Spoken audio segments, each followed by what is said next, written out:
ಇಲ್ಲಿ ವಿಶು ಸುನಿ ಎಲ್ಲರೂ ನಮ್ಮ ಮನೆಯವರು ಎಲ್ಲರೂ ಕೂಡ ನಾವು ಇಲ್ಲೇ ವೆಯ್ಟ್ ಮಾಡ್ತಾಯಿದ್ವಿ. ಶೈಲು ಡೆಲಿವರಿ ಒಳಗಡೆ ಕರ್ಕೊಂಡು ಹೋದ್ಮೇಲೆ ಡಾಕ್ಟ್ರ್ ಹೇಳಿದ್ದಾರೆ ಒಂದು ಹಾಫ್ ಆನ್ ಅವರಲ್ಲಿ ಡೆಲಿವರಿ ಎಲ್ಲ ಆಗೋಗುತ್ತೆ, ಕರ್ಕೊಂಡು ಬರ್ತೀವಿ ಅಂತ ಹೇಳ್ಬಿಟ್ಟು ಹೋದರು. ಹಾಗಾಗಿ ಎಲ್ಲರೂ ಕೂಡ ವೆಯ್ಟ್ ಮಾಡ್ತಿದ್ವಿ. ನಮಗೊಂದು ಭಯ, ಒಂದು ಖುಷಿ ಎಲ್ಲ ಇದೆ. ಆ ಡೆಲಿವರಿ ಅಂದರೆ ಭಯ ಇದ್ದೇ ಇರುತ್ತೆ, ಪಾಪು ಬರ್ತಾನೆ ಅನ್ನೋ ಖುಷಿ ಕೂಡ ಎಲ್ರಿಗೂ ಇದ್ದೇ ಇರುತ್ತಲ್ವ. ಈ ಪಾಪು ಬರೋದಕ್ಕೋಸ್ಕರ ವೆಯ್ಟಿಂಗು. ಈ ಪಾಪು ಬಂದ ತಕ್ಷಣ ನಿಜವಾಗ್ಲೂ ಆ ಖುಷಿನೇ ಬೇರೆ. ಸುನೀಲ್ ಮುಖದಲ್ಲಿ ನಗು ನೋಡಿ ಅವ್ರ ಕೈಗೇ ಮೊದಲು ಪಾಪನ ಕೊಟ್ಟದ್ದು, ಆಮೇಲೆ ಬುಜ್ಜಿ ಬೇಬಿಗೆ ತೋರಿಸ್ತದ್ದು, ಆಮೇಲೆ ನನ್ನ ಕೈಗೆ ಇಸ್ಕೊಂಡೆ ನಾನು. ನಿಜ ಸುನೀಲ್ ಪಾಪು ಎಲ್ಲ ಕರ್ಕೊಂಡ್ರು. ನಾನು ಕರ್ಕೊಳ್ಳಲ್ವನೋ ಎತ್ಕೊಳಕ್ಕಾಗಲ್ವನೋ ಅಂತ ಅಂದ್ಕೊಂಡಿದ್ದೆ. ಸಿಕ್ಕಾಪಟ್ಟೆ ಖುಷಿ ಆಯಿತು. ಪಾಪು ನನ್ನ ಕೈಗೆ ಬಂದ ತಕ್ಷಣ ನನಗೆ ಸಿಕ್ಕಾಪಟ್ಟೆ ಖುಷಿ ಆಯಿತು. ನನಗೆ ಪಾಪು ಬಂದು ಗಂಡು ಪಾಪು ತುಂಬ ಮುದ್ದಾಗಿದ್ದಾನೆ, ತುಂಬ ಕ್ಯೂಟು. ನಾನು ನಿಜವಾಗ್ಲೂ ಎಕ್ಸ್ಪೆಕ್ಟೇಷನೇ ಮಾಡಿರಲಿಲ್ಲ ಇಷ್ಟು ಕ್ಯೂಟಾಗಿರ್ತಾನೆ ಅಂತ. ಅಷ್ಟು ಕ್ಯೂಟಾಗಿದ್ದಾನೆ. ವಿಷು ಅಂತೂ ಮುಟ್ಲಿಕ್ಕೆ ಭಯ ಪಡ್ತಿದ್ದಾನೆ, ಕರ್ಕೊಳ್ತಾ ಇಲ್ಲ. ಏನವ ವಿಡಿಯೋ ವಾಯ್ಸ್ ಕೊಡ್ತಾ ಇದ್ದಾರೆ. ಸ್ಟಿಚಸ್ ಎಲ್ಲ ಆಗ್ತಾ ಏನು ಕ್ಲೀನ್ ಎಲ್ಲ ಮಾಡ್ತಾ ಇದ್ರಲ್ಲ, ಫುಲ್ 2 ಸಲ ವಾಮಿಟ್ ಆಯಿತು. ಅದೇನಿಲ್ಲ ಪವರ್ ಇರುತ್ತಲ್ಲ ಇಂಜೆಕ್ಷನ್ನು, ಆಯ್ತು ಸುಸ್ತು ವಾಮಿಟ್ ಆಗಿರುತ್ತೆ.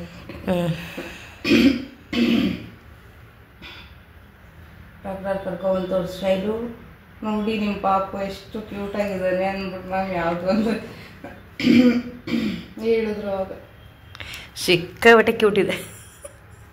ನಾವು ಎಕ್ಸ್ಪೆಕ್ಟೇಷನ್ನೇ ಮಾಡಿರಲಿಲ್ಲ, ಅಷ್ಟು ಕ್ಯೂಟ್ ಇದ್ದಾರೆ. 3 kg ಇದೆ ಪಾಪು ಎಲ್ಲ ಇದೆ.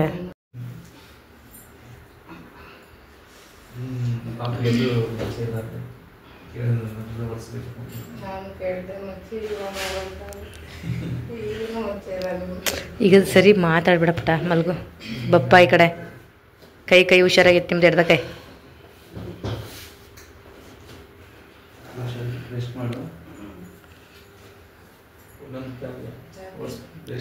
ಸಾಕು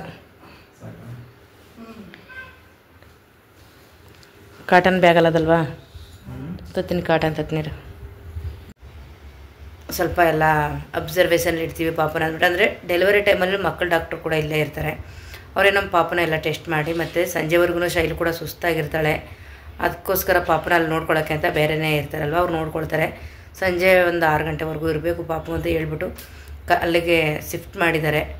ಅದು ಸಿಕ್ಕಾಪಟ್ಟೆ ಬೇಜಾರಾಯಿತು ನನಗೆ. ಯಾಕೆಂದರೆ ಪಾಪು ಅಲ್ಲಿ, ಶೈಲು ಇಲ್ಲಿ, ನಾನು ಶೈಲು ಹತ್ರ ಇದ್ದೀನಿ, ಸುನಿ ವಿಷು ಎಲ್ಲ ಅಲ್ಲೋದ್ರು. ನಾನು ಬುಜ್ಜಿ ಮತ್ತು ಇಲ್ಲಿ ಶೈಲನ್ನ ವಾರ್ಡ್ ಶಿಫ್ಟ್ ಮಾಡ್ತಾರಲ್ವ, ಮಾತಾಡ್ಸೋಣ ಅಂದ್ಬಿಟ್ಟು ನಾವು ಇಲ್ಲೇ ಇದ್ದೀವಿ. ಸಿಕ್ಕಾಪಟ್ಟೆ ಬೇಜಾರಾಯಿತು ನನಗೆ ಅದೊಂದು ವಿಷಯದಲ್ಲಿ. ಪಾಪು ಇನ್ನು ಬೇರೆ ಹಾಸ್ಪಿಟ್ಲಲ್ಲಿ ICU ಅಲ್ಲೇ ಇದ್ದಾನೆ. ಇನ್ನು ನಾವು ಕರ್ಕೊಂಡು ಬಂದಿಲ್ಲ ಇಲ್ಲಿಗೆ. ಯಾವುದೇ ವೀಡಿಯೋ ಅಲ್ಲ, ಏನು ಮಾಡೋಕ್ಕೂ ಕೂಡ ನಮಗೆ ಮನಸ್ಸಿಲ್ಲ ಅನ್ನೋ ಒಂದು ರೇಂಜ್ಗೆ ಆಗ್ಬಿಡ್ತು. ನನಗಂತೂ ಸಿಕ್ಕಾಪಟ್ಟೆ ಬೇಜಾರಾಗಿ ನಾನು ಕೂಡ ಪಾಪನ ರಾತ್ರಿ ಹೋಗಿ ಮತ್ತೆ ನೋಡ್ಕೊಂಡು ಬಂದೆ.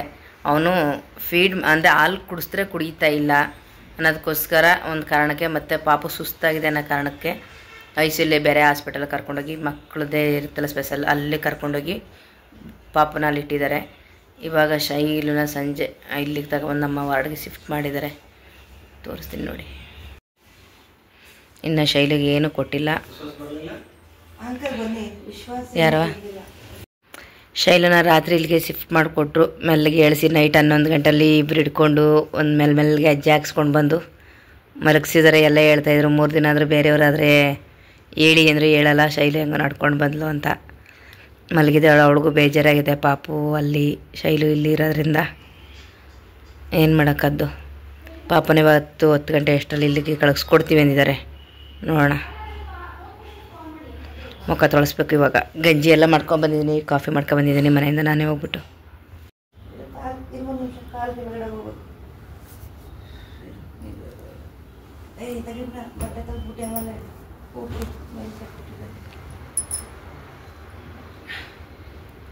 ಬರ್ನವ, ನೀನೇ ಸ್ವಲ್ಪ ಹುಷಾರಾಗಿ ಹೇಳೋದಕ್ಕೆ ನೋಡವ. ಅವರೇನು ಎತ್ತದೇನೆ ಎತ್ತೇ ಕೂರಿಸ್ಬಿಡ್ತಾರೆ. ನಿಧಾನ.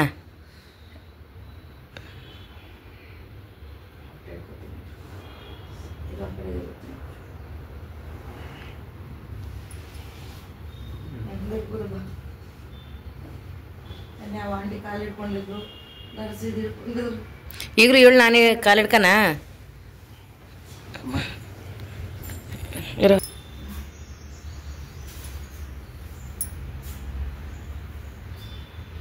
ಪಾಪನ ಕರ್ಕೊಂಡು ಬಂದಮೇಲೆ ನೋಡಿ ಪಾಪನ ಕೇರ್ ಮಾಡೋಕ್ಕೆ ಒಬ್ಬರನ್ನ ಇಲ್ಲಿ ಇರಿಸಿದ್ದಾರೆ.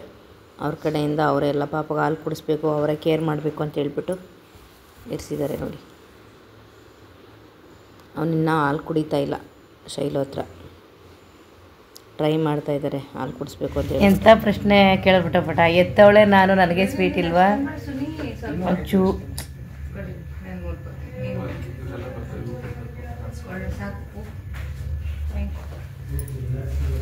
ನನ್ನ ಮಗಳು ಎತ್ಕೊಟ್ರಲ್ಲ ನನಗೆ ಸ್ವೀಟ್ ಕೊಡ.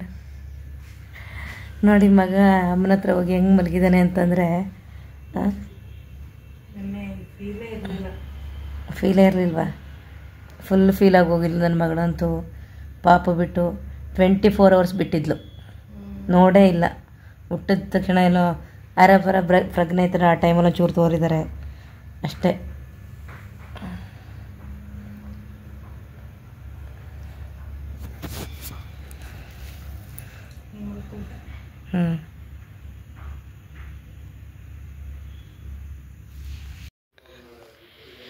ಶೈಲಿ ಇವತ್ತು ಸುಮಾರಾಗಿದ್ದು ರೆಡಿಯಾಗಿ ಕುಂತಿದ್ದಾಳೆ, ಆದ್ರೆ ನೋವು ಅಂತ ಇದ್ದಾಳೆ. ಅಂದರೆ ಇಂಜೆಕ್ಷನ್ನು 3 ದಿನ ಮಾತ್ರ ಕೊಡೋದು, ಆಮೇಲೆ ಇಂಜೆಕ್ಷನ್ ನಿಲ್ಲಿಸ್ತಾರೆ. 2 ದಿನ ಮಾತ್ರ, 3 ದಿನ ಅಲ್ಲ.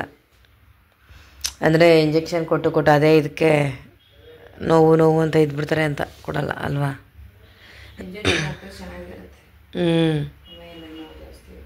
ಅದೆಲ್ಲ ಇರುತ್ತೆ ಮಗಳೇ, ಏನು ಮಾಡೋಕ್ಕಾಗಲ್ಲ.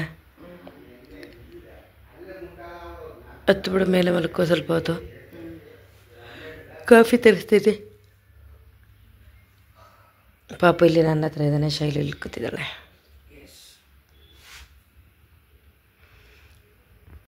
ಖುಷ್ ಸ್ಕೂಲಿಗೆ ರೆಡಿನಾ?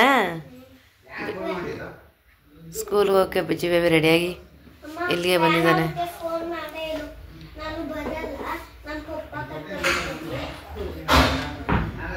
ಪಪ್ಪ ಕರ್ಕೊಂಡು ಹೋಗ್ಬಿಟ್ಟದ ಸ್ಕೂಲ್ಗೆ. ಓಕೆ,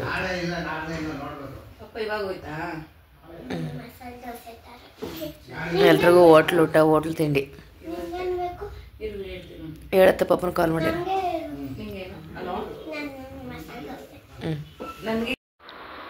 ಪಾಪನ ಇವಾಗ ಹಂಗೇನೆ ಸ್ವಲ್ಪ ಎಳೆ ಬಿಸಿಲಲ್ಲಿ ಕಾಯಿಸ್ಬೇಕು ಅಂತ ಹೇಳಿದ್ರು ಡಾಕ್ಟ್ರು. ಹಾಗಾಗಿ ಇಲ್ಲಿ ಸಿಸ್ಟರ್ ಇದೆಲ್ಲ ಅವ್ರು ಕರ್ಕೊಂಡು ಬಂದಿದ್ದಾರೆ ನೋಡಿ ಮೇಲೆ. ಸ್ವಲ್ಪ ಹೊತ್ತು ಹಾಗೇ ಎತ್ಕೊಂಡು ಬಟ್ಟೆಯಲ್ಲೇ ಯಾವುದೂ ತೆಗ್ದಿಲ್ಲ, ಸ್ವಲ್ಪ ಹಾಗೇ ಇಟ್ಕೊಂಡಿದ್ದಾರೆ. ಸ್ವಲ್ಪ ಬಿಸಿಲಲ್ಲಿ ಕಾಯಿಸ್ಬೇಕು ಅಂತ ಹೇಳಿದ್ರು. ಇಲ್ಲಾಂದರೆ ಗೊತ್ತಲ್ಲ ಜಾಂಡೈಸ್ ಥರ ಎಲ್ಲ ಇರುತ್ತೆ ಅಂತ ಹೇಳ್ತಾರೆ. ಹಾಗಾಗಿ ನಿಜವಾಗ್ಲೂ ಇದರಲ್ಲಿ ಯಾವುದೇ ವೀಡಿಯೋಲಿ ಕ್ಲಾರಿಟಿ ಕೊಟ್ಟಿಲ್ಲ. ಪಾಪು ಗಂಡು ಮಗು ಅನ್ನೋದು ಮಾತ್ರ ನಿಮಗೆ ಕ್ಲಾರಿಟಿ ಕೊಟ್ಟಿದ್ವಿ. ಇನ್ನು ಮುಂದಿನ ವೀಡಿಯೋಲ್ಲಿ ಹೋಯ್ತಾ ನಿಮಗೆ ಗೊತ್ತಾಗುತ್ತೆ ಏನಕ್ಕೆ ಹಾಸ್ಪಿಟಲ್ ಇರಿಸ್ಕೊಂಡಿದ್ರು, ಏನಾಯಿತು ಎತ್ತ ಅನ್ನೋದೆಲ್ಲ ಖಂಡಿತವಾಗ್ಲೂ ತಿಳಿಸ್ತೀವಿ. ವಿಡಿಯೋ ಇಷ್ಟ ಆಗಿದೆ ಅಂದ್ಕೊಳ್ತೀವಿ. ಪಾಪು ಸದ್ಯಕ್ಕೆಲ್ಲ ಚೆನ್ನಾಗಿದ್ದಾರೆ, ಏನೂ ತೊಂದರೆ ಇಲ್ಲ. ಓಕೆ ಬಾಯ್, ಮತ್ತೆ ಮುಂದಿನ ವೀಡಿಯೋಲಿ ಸಿಗ್ತೀನಿ.